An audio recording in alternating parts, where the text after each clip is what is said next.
तो अस्सलाम वालेकुम डियर स्टूडेंट्स। तो उम्मीद करता हूँ कि आप सभी ठीक होंगे।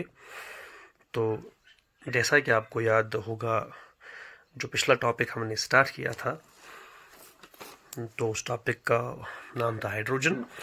तो उसमें थोड़ा सा हमने कुछ बेसिक्स, मैंने आपको कुछ बोल दिया था कि हाइड्रोजन जो है, मतलब इसको डिस्कवर किसने किया, मतलब उसका नाम किसने दिया, और थोड़ा और उसकी क्वालिटीज़ पर हमने बात की थी।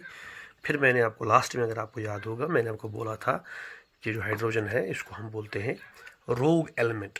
तो इसमें प्रॉब्लम क्या है कि ये sometimes it behaves like alkali metals and sometimes it behaves like halogens. फिर मैंने लास्ट में आपको बोला था कि इस टॉपिक के हम दो हिस्से करेंगे। एक में हम देखेंगे कि अल्कली मेटल्स के साथ इसका क्या मिलता है, और उसके बाद अल्कली मेटल्स के साथ ये कैसे डिफ़र करता है।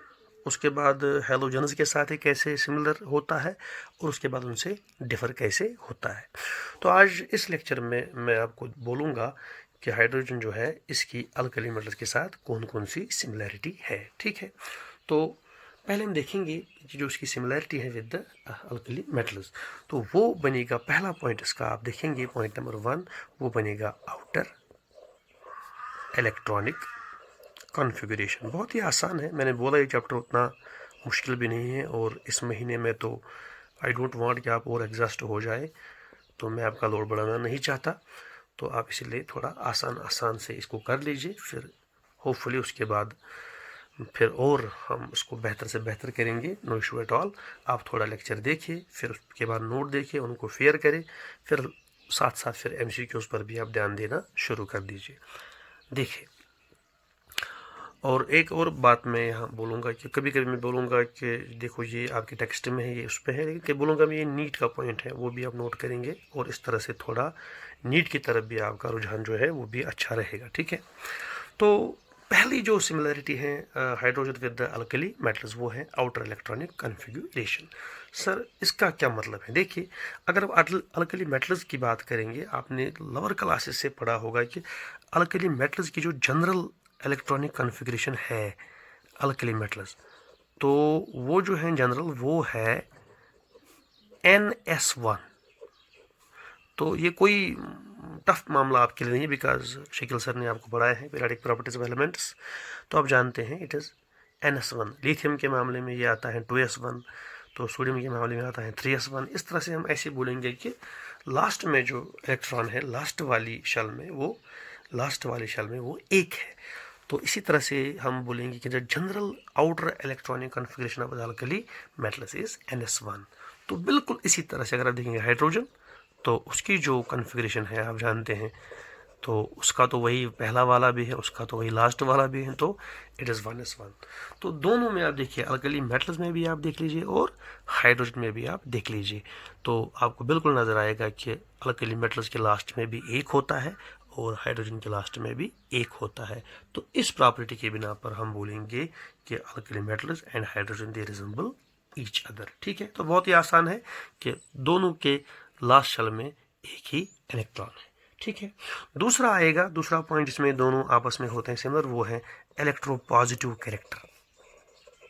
इलेक्ट्रो पॉजिटिव कैरेक्टर वो भी आसान है, कोई मसला नहीं है, आपने पढ़ा है ये लोअर क्लासेस में भी। तो इलेक्ट्रो पॉजिटिव कैरेक्टर सर किसको बोलते हैं? कि एक एलिमेंट के पास जो एबिलिटी है टू लूज द इलेक्ट्रॉन्स, तो उसको बोलते हैं इलेक्ट्रो पॉजिटिव कैरेक्टर। और मोस्टली आपने देखा होगा ये मेटल्स में ज़्यादा होता है, बिकॉज मेटल्स जल्दी ही अपना इलेक्ट्रॉन लूज करते हैं। तो अगर इसमें आप देखेंगे जो टॉप प्रायोरिटी पर आते हैं इन द पीरियोडिक टेबल, वो तो होते हैं अल्कली मेटल्स। तो देखिए, अगर मैं अल्कली मेटल लूँगा सोडियम, तो जल्दी से अपना इलेक्ट्रॉन लूज कर सकता है ये, और ये बनाएगा Na पॉजिटिव, और ये बना एक इलेक्ट्रॉन को लूज करेगा। ठीक है, इसी तरह से अगर मेरे पास होगा पोटेशियम, तो ये भी लूज करेगा और बनाएगा K पॉजिटिव, और आपको इलेक्ट्रॉन ये लॉस करेगा। तो जनरल एबिलिटी इनमें ये होती है अल्कली मेटल्स में, they usually try to lose their electrons, और इस कैरेक्टर को बोलते हैं इलेक्ट्रोपॉजिटिव कैरेक्टर। सिमिलरली अगर आप देखेंगे हाइड्रोजन, वो भी जल्दी ही लूज करता है अपना इलेक्ट्रॉन, और वो बनाता है H पॉजिटिव, और वो बनाता है 1 इलेक्ट्रॉन को लूज करता है। लेकिन यहाँ पर मैं आपको एक बात बोलूँगा, क्योंकि बहुत सारी चीज़ें हैं जो इसमें क्वेश्चन उठेंगे और फिर डिस्कशन होगा, फिर और नई नई बातें ज़ाहिर हो जाएंगी, उन पर फिर हम बात करेंगे। लेकिन ये जो एबिलिटी है ना लॉस ऑफ इलेक्ट्रॉन करने की, हाइड्रोजन में ये है, लेकिन अल्कली मेटल्स के बराबर नहीं है। अल्कली मेटल्स में जो एबिलिटी पीक पर है, वो बहुत जल्दी इलेक्ट्रॉन को लूज करते हैं, तो उनके रीजंस भी आगे आएंगे। लेकिन हाइड्रोजन में भी ये है, लेकिन ये उतनी स्ट्रॉन्ग एबिलिटी इसमें नहीं है, लेकिन एबिलिटी है, ये भी लूज करता है और H पॉजिटिव आयन बनाता है, जिसको बोलते हैं monovalent cation.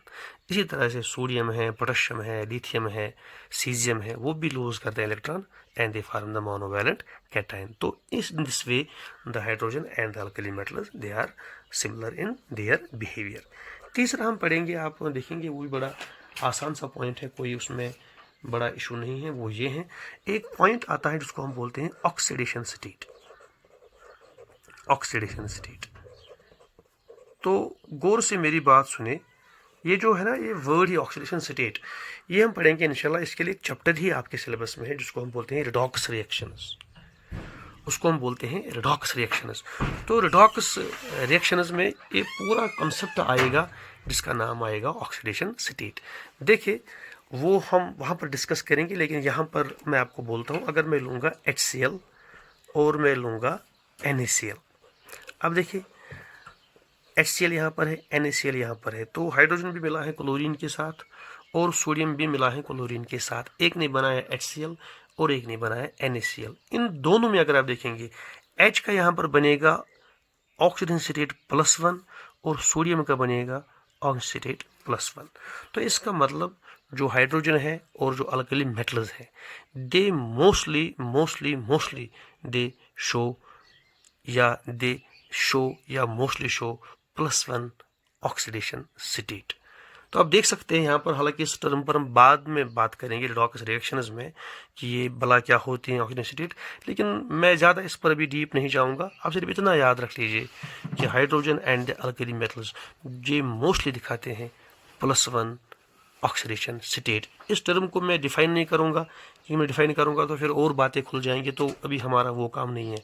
Late us limit our discussion. तो हाइड्रोजन और अल्कली मेटल्स ये जो है they usually show +1 oxidation state. उसके बाद एक और प्रॉपर्टी आएगी जिनमें ये दोनों आपस में मिलेंगे, वो है रिएक्शन विद नॉन मेटल्स। ठीक है, रिएक्शन विद नॉन मेटल्स। हम जानते हैं कि नॉन मेटल जो है हमारे पीरियोडिक टेबल में, अगर आप लेफ्ट साइड में जाएंगे तो आपको मोस्टली मेटल्स ही मिलेंगे, अगर राइट साइड में जाएंगे तो वहाँ पर आपको मिलेंगे मोस्टली नॉन मेटल्स। तो जो तरीका है रिएक्शन का विद द नॉन मेटल्स, इसमें दोनों हाइड्रोजन और alkali metals they are doing बिल्कुल मतलब सिमिलर रिएक्शन। आप देख सकते हैं, तो मैं यहाँ पर लिखूंगा हाइड्रोजन और यहाँ पर लिखूंगा अल्कली मेटल्स। ठीक है, आप देखिए रिएक्शन का तकाजा कैसा होगा, जो कंपाउंड्स होंगे ना वो सेम किस्म के बनेंगे। अब यहाँ पर आए हाइड्रोजन, अगर ये रिएक्शन करेगा with oxygen which is non metal, तो आपको मिलेगा H2O। ठीक है, आपको मिलेगा H2O। सिमिलरली अगर यहाँ पर आप देखेंगे तो यहाँ पर सोडियम करेगा रिएक्शन, तो आपको मिलेगा Na2, आपको मिलेगा Na2O। तो इस तरह नॉन मेटल के साथ जो रिएक्शन है, जो कंपाउंड का बनने का तकाजा है, वो तकरीबन सिमिलर है। वहाँ बनता है Na2O, यहाँ बनता है H2O। यहाँ 2 हाइड्रोजन और 1 नॉन मेटल, यहाँ पर 2 सोडियम और 1 non metal, in this way. और यहाँ पर इस केस में दे शो द सिमिलर बिहेवियर। उसके बाद अगर हम लेंगे क्लोरीन को, तो H मिलता है क्लोरीन के साथ तो बनता है HCl, तो सोडियम मिलता है तो आपको मिलेगा NaCl, और K मिलेगा तो आपको मिलेगा KCl। तो इन दिस वे भी आप देख लीजिए क्लोरीन के साथ तकरीबन तकाजा जो है ना स्टोइकोमेट्री का, वो तकरीबन बराबर का है। इस केस में भी दे रिजेंबल ईच अदर। और अगर हम देखेंगे सल्फर के साथ, तो आपको मिलेगा सल्फर के साथ H2S, लेकिन यहाँ पर आपको मिलेगा Na2S। तो बिल्कुल आप देख लीजिए जो अल्कली मेटल्स हैं और जो हाइड्रोजन है, when they combine with non metals, जो स्टोइकोमेट्री ऑफ द रिएक्शन है वो तकरीबन सेम है, और जो कंपाउंड्स बनते हैं जो उनकी स्टोइकोमेट्री है वो सेम है। तो इन दिस वे आप देखेंगे दे रिजेंबल ईच अदर। तो आप देखिए, अगर मैं इसको सम अप थोड़ा सा कर लूँगा, आप देखिए हाइड्रोजन जो है उसके जो सिमिलैरिटीज़ है विद द अल्कली मेटल्स, तो पहले बनेगा आउटर इलेक्ट्रॉनिक कन्फिगरेशन। आप ज़रा देखिए, मैं इसको नीचे लाता हूँ, उसमें भी ये सेम है। दूसरा बनेगा इलेक्ट्रोपॉजिटिव कैरेक्टर, दोनों लूज करते हैं एक इलेक्ट्रॉन। तीसरा बनेगा ऑक्सीडेशन स्टेट, तो वो दोनों दिखाते हैं +1। उसके बाद जो ये मतलब मिलते हैं नॉन मेटल्स के साथ, जो कंपाउंड बनते हैं, उनकी स्टैकोमेट्री तकरीबन सेम होती है। और एक और पॉइंट मैं यहाँ जोड़ूंगा जो भी इसके साथ बहुत ही अहम पॉइंट है, वो ये है कि दोनों, चाहे I will take the hydrogen और I will take the alkali metals, I will take the alkali metals, तो ये भी आगे आएगा, हम पढ़ेंगे रेडॉक्स रिएक्शन वहाँ पर आएगा। तो ये दोनों hydrogen as well as the alkali metals, they both act as strong और रिड्यूसिंग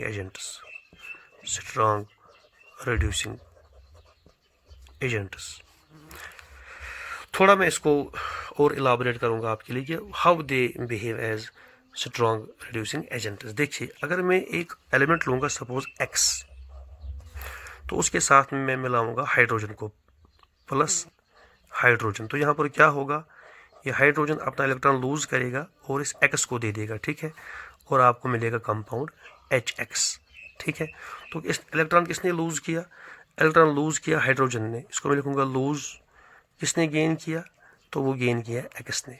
तो आप देखिए यहाँ पर, तो हाइड्रोजन की हो गई ऑक्सीडेशन, तो जब उसकी हो गई ऑक्सीडेशन, इलेक्ट्रॉन लूज किया, वो गेन किया X ने, तो यहाँ पर हाइड्रोजन जो है वो एक्ट करेगा एज रिड्यूसिंग एजेंट, क्योंकि आगे हम पढ़ेंगे उसी चैप्टर में, जिसकी होती है ऑक्सीडेशन वो एक्ट करता है रिड्यूसिंग एजेंट। सिमिलरली अगर मैं लूँगा अल्कली मेटल को, suppose I will take the potassium, मैं इसको मिलाऊंगा X के साथ, तो यहाँ पर क्या होगा, mostly if this X is more electronegative as compare to this potassium, तो ये लूज करेगा इलेक्ट्रॉन और X को दे देगा और आपको मिलेगा KX।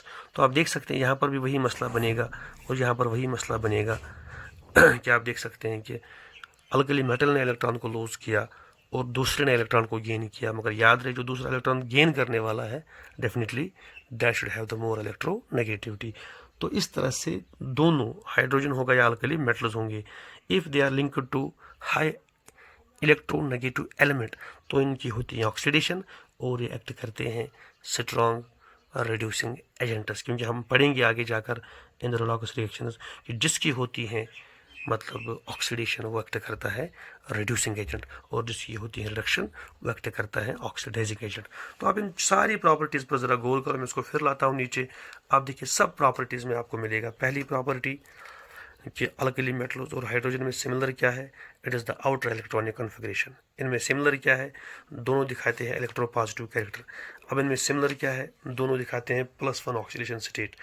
दोनों में सिमिलर क्या है, दोनों मिलते हैं with the non metals with the formation of compounds having the same stoichiometry. उसके बाद जो आपको मिलेगा कि और एक उनमें खास मसला क्या है कि हाइड्रोजन और जो अल्कली मेटल्स हैं they act as strong reducing agents, ठीक है। अब अगर आप अपनी किताब खोलेंगे, वहाँ पर आप टेक्स्ट खोलेंगे, वहाँ पर एक और प्रॉपर्टी है जिसमें रिजेंबल करते हैं, उस प्रॉपर्टी का नाम है liberation at cathode. Liberation at cathode यानी कि दोनों लिबरेट होते हैं कैथोड पर, कौन, अल्कली मेटल्स और हाइड्रोजन। लेकिन मैं इसको भी छूँगा नहीं, क्योंकि आप जानते हैं कि फिर और बातें उठेंगी कि ये लिबरेशन क्या है, ये कौन सा मसला है। इसके लिए हम पहले पढ़ेंगे इलेक्ट्रोलिसिस, जो रेडॉक्स रिएक्शंस में आएगा, तो वहाँ पर और इस बात को हम वहाँ क्लैरिफाई करेंगे। Unless until you don't know the electrolysis, you don't know कि कैसे कंपाउंड ब्रेक होता है बाय इलेक्ट्रिसिटी, कैसे वहाँ पर कैटन बनेगा, एनाइन बनेगा, फिर एक जाएगा टुवर्ड्स कैथोड, एक जाएगा टुवर्ड्स एनोड। इसलिए मैं इसको कट शॉर्ट करता हूँ, इसको मैं अभी नहीं लूँगा। वो भी एक पॉइंट बनेगा सिमिलैरिटी का, लेकिन उसको वहीं पर डिस्कस करेंगे इन द रेडॉक्स रिएक्शंस। तो इन दिस वे मैंने बोला कि हाइड्रोजन की एक प्रॉब्लम है, ये दिखाता है सिमिलर प्रॉपर्टीज़ विद हैलोजन्स भी, ये दिखाता है similar with these alkali metals भी। तो इस लेक्चर में हमने देखा कि ये कौन कौन सी प्रॉपर्टी दिखाता है same with the alkali metals, तो वो आपके सामने आ गई। इन नेक्स्ट लेक्चर मैं आपको बोलूँगा कि ये कौन कौन सी डिफरेंस दिखाएगा विद द अल्कली मेटल्स, और इंशाल्लाह उस लेक्चर की बात करेंगे मतलब आगे। तो तब तक के लिए वमा अलैना इल्लल बलागुल मुबीन।